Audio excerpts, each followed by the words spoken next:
much for being here today, and it's an honor that you asked me to come and speak to this group that has been struggling for so long in your convictions and in all the things that you've endured over the years.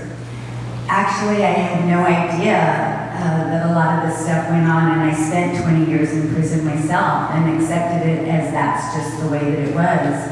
I did go due to my drug addiction. That's what took half of my life. They just kept putting me back in jail and prison, and obviously it wasn't the solution because I kept going back. But then what happened was in June 2011, my son wrote a letter explaining that they would be going on peaceful protest, that they were going to be going on an indefinite hunger strike to demand change in their conditions of the solitary confinement, the security housing units. It started in the Pelican Bay prison in Crescent City, right near the Oregon border, and it immediately spread. Once this hunger strike started on June 1st, 2011, I think the prisoners in Pelican Bay themselves were even surprised that it immediately spread across 13 prisons. 6,600 prisoners took place. When I first got involved in July 1st, 2011, I didn't even realize I was going to get involved.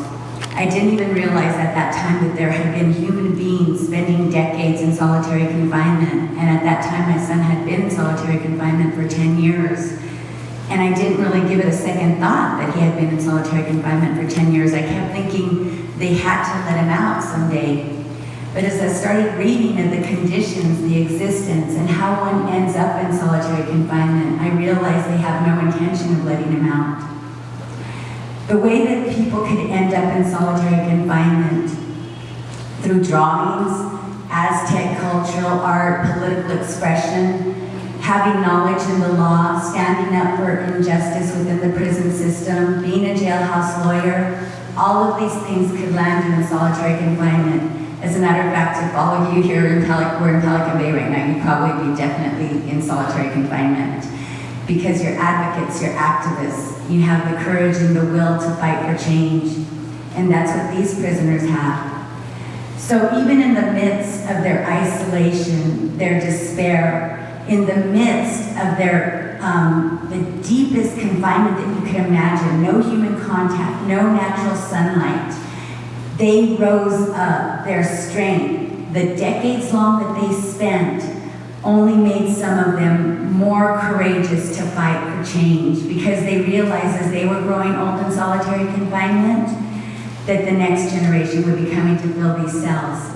And they realized the longer they kept fighting against each other, that was only going to empower the system even more to keep them in tune. So they came together in solidarity, black, white, brown, north, south, and they made statements that they were coming together in unity, in solidarity, and that it must be looked at as its own unique historical event as they called on the hunger strike for July 1st, 2011. They came together in solidarity, putting out a message of peace, that they were going to rise up in peaceful protest because it took true strength, true courage to hurt no one or nothing but themselves, risking nothing but their very own lives, the only thing that they had control over, and that was their right to eat or not to eat. They began this hunger strike, and I immediately went to go see what I could do, what I could find some answers, and when my son was going to eat. And as I became involved, I found out more and more about the conditions of the truth of solitary confinement, the way that it's used. I met more family members.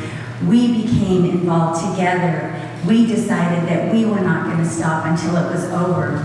After the first hunger strike that was called off 20 days later, the prisoners soon realized that nothing was really changing, that they had negotiated with CDC, and CDC after the first hunger strike only gave them a calendar and a watch cap.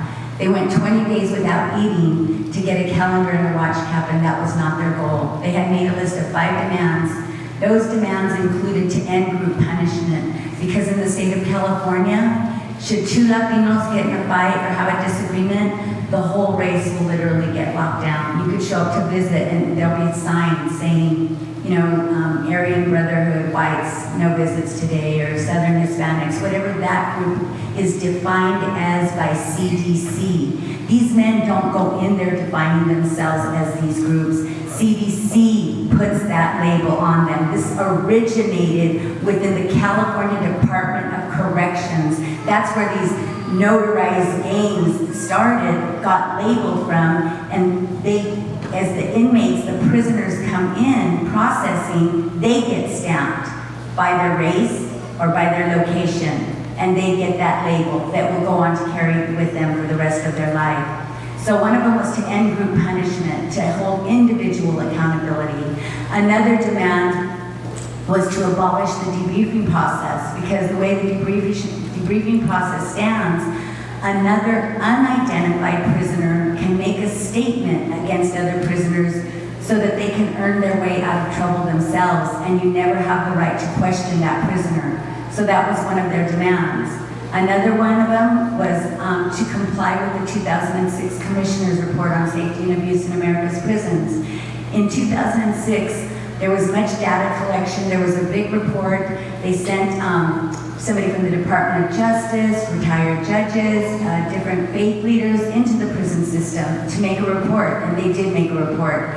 They defined solitary confinement as broadly overused, that it was not being used for the worst of the worst, and that it was being used for long periods of time that it was never intended for. And in this report, it was also concluded that solitary confinement was causing more dangers, not only to the prisoners, but to the family members, to the communities in general, and that it needed drastic changes. But of course, solitary confinement still went on being used the way that it has been.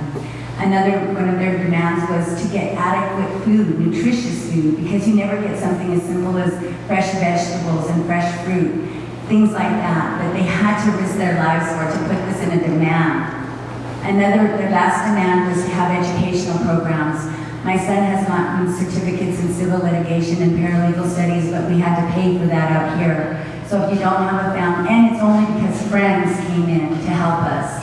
And if you don't have those resources, then you stay without getting educated, and you need to keep your mind strong while in solitary confinement. As a matter of fact, one of the things that they'll immediately tell you is do not watch too much TV. You know, to study, to learn, to use your mind in a productive way, in a strengthening way.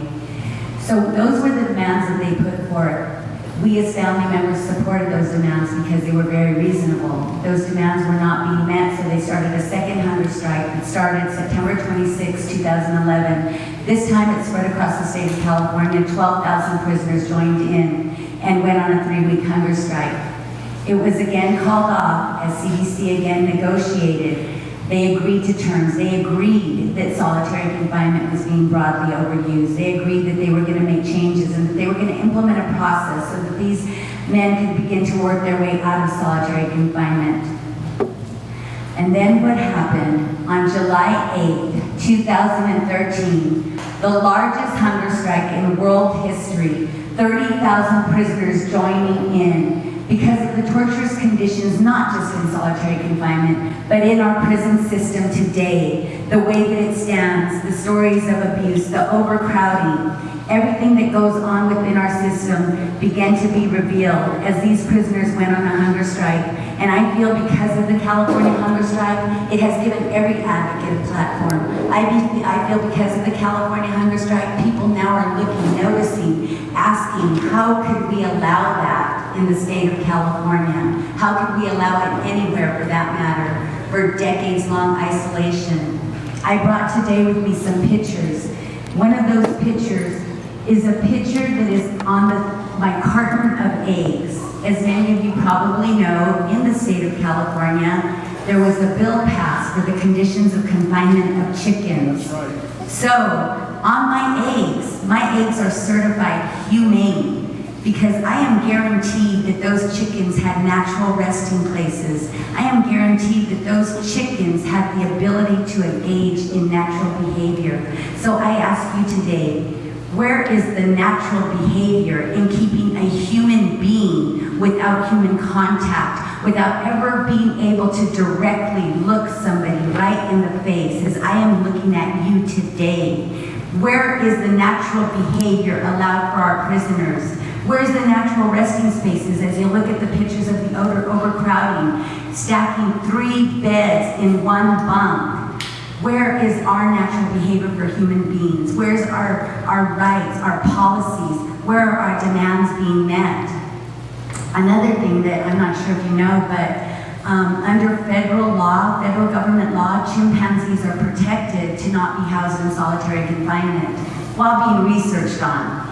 The reason that they're not being allowed, that you cannot hold a chimpanzee, a research chimpanzee in solitary confinement, is because Kathleen Conley, the Vice President of the Humane Society of the United States of America, is quoted as saying that chimpanzees are social beings, so therefore, to be held in solitary confinement is detrimental to their mental and physical well-being.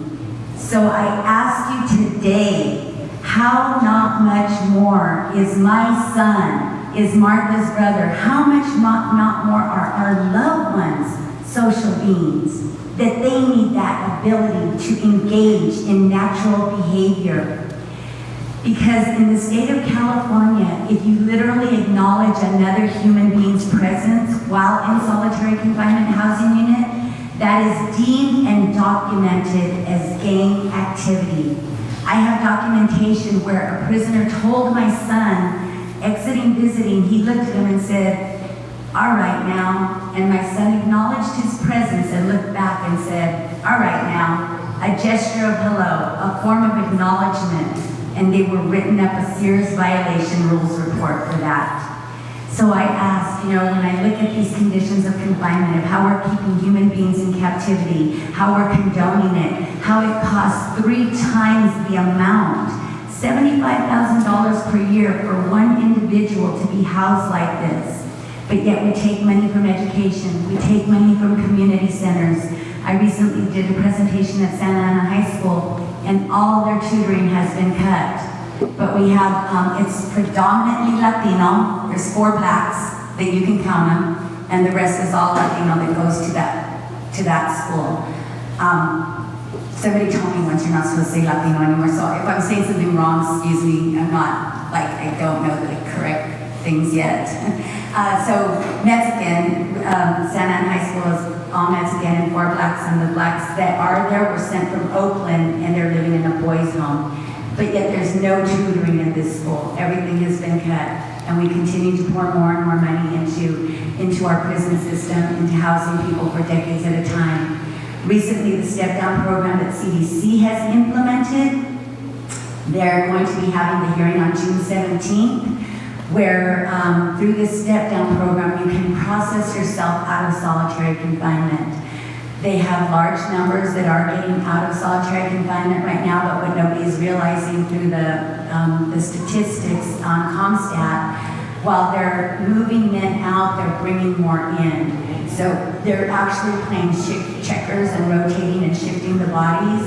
We're hearing from family members right now that their loved ones are being sent from Tehachapi Shoe or Corcoran Shoe into Pelican Bay Shoe, and then when they're sent there at that, they're being stripped of all their property. So the little amount of property that they're being allowed to have while in solitary confinement, they're being put into the administrative segregation housing unit with no property. One mother right now, and this couple, mom and dad, he served in our military. He protected our country, and his son right now is not even allowed his reading glasses while being held in administrative segregation housing unit in Pelican Bay.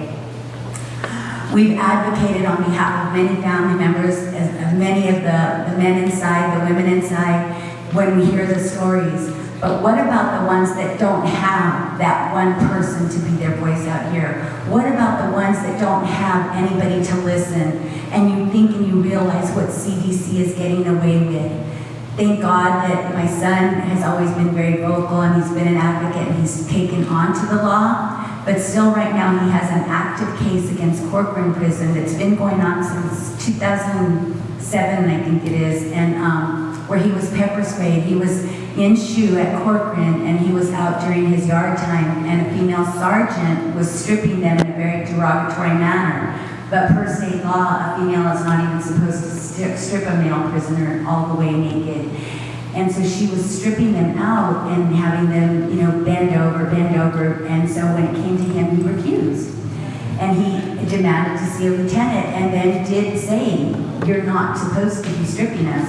So the lieutenant came down, other officers, and they said, "Well, it sounds like you're refusing to strip search," and they drenched him in pepper spray, and then they left him outside in the month of February in the cage until 2 o'clock in the morning.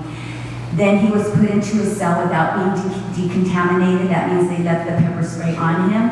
In the morning at breakfast, the other officers did not even know what was going on. They found him and his cellie both naked in their cells because they had no choice but to strip everything off, and they were put into an empty cell.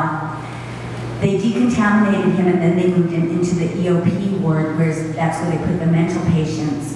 You're not even supposed to go in that ward without a psychiatric order and evaluation.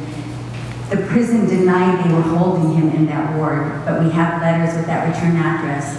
He was put into a strip cell because they felt he led the protest, which then after he refused, everyone else began to refuse that strip search.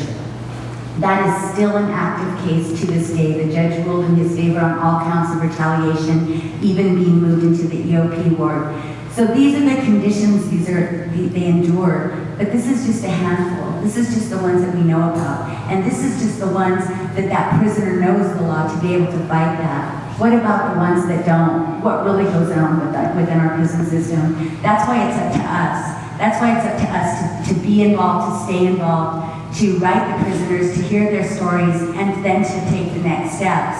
We are going to go to Sacramento on June 26th. We're going to go up to Sacramento, and some of us are going to meet with Secretary Beard. Are we expecting answers? Are we expecting that he's even for us? Absolutely not.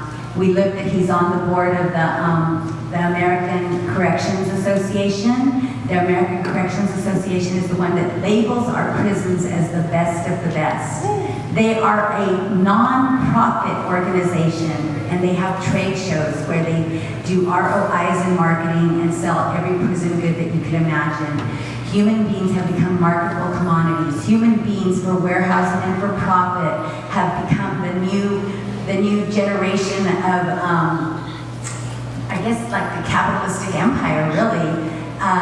When you look at all the money that is being made off them.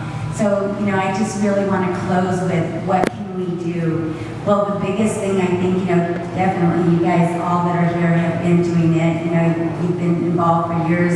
The son here, your dad, and now you're here today. The next generation, the youth, getting involved and making a difference and letting your voice be heard, not giving up. I know I myself have felt so tired at times, and then I look at the efforts of so many that have not given up, and that gives me strength. I look at the efforts of the lives entombed in these isolation cells, and I think to myself, if they have not given up, who am I? Who am I to give up? I look at their efforts that they signed on to an agreement to end all hostilities.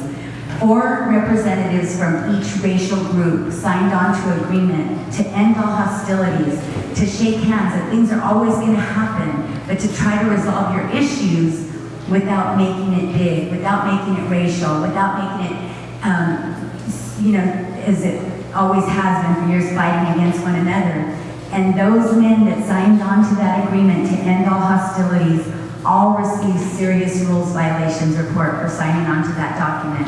The California Department of Corrections wrote them up for trying to end hostilities amongst the racial groups. And we have the documentation at that. So you can see what we're up against. CDC offers no help. We've asked them to promote the end of hostilities to other prisons, and they've offered no help in that. Because as long as they keep us fighting against each other, then that's how they get away with oppressing us. That's why in unity, in peace, in solidarity, as we come together to fight for these things, to make a change and to make a difference, I so look at the leadership of the prisoners, because they've endured decades of this, but yet as they lead on, sacrificing nothing but their very own lives, harming nothing or no one, and continuing to be disciplined by CDC for refusing to eat.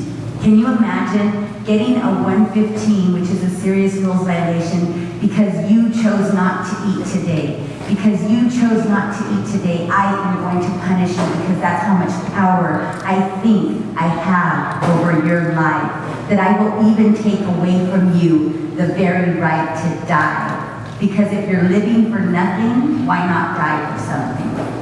So with that, I would like to close, and I would like to thank you all very much for being here.